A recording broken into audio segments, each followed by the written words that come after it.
This morning we are scheduled to do a hip arthroscopy on a young lady who's had left hip pain for quite some time, and her MRI shows some damage to what's called her labrum, and as well as a bone spur at her hip joint.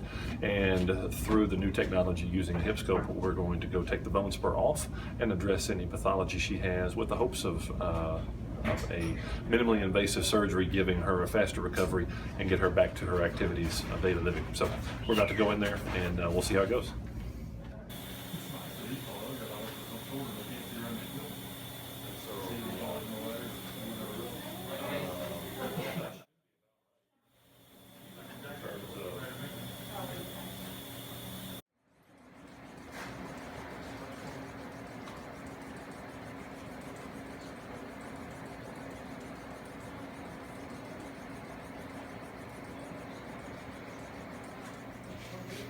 So what we've done to this young lady is just put a repair of her labrum. The structure in front of you is the band of tissue around the hip socket, and she had a tear in that, and we put a suture. The blue and white strings you're seeing are the sutures that we've done there. And so now we're going to go take care of a bone spur, but otherwise hopefully that'll do the trick for her.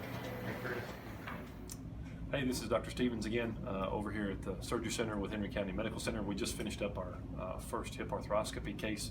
It went really well. A young lady had a pretty large bone spur that had caused a tear in what's called the labrum, or a band of tissue around the hip socket, and we were able to repair that. She got 2 little poke holes incisions, and otherwise things went very well with the case.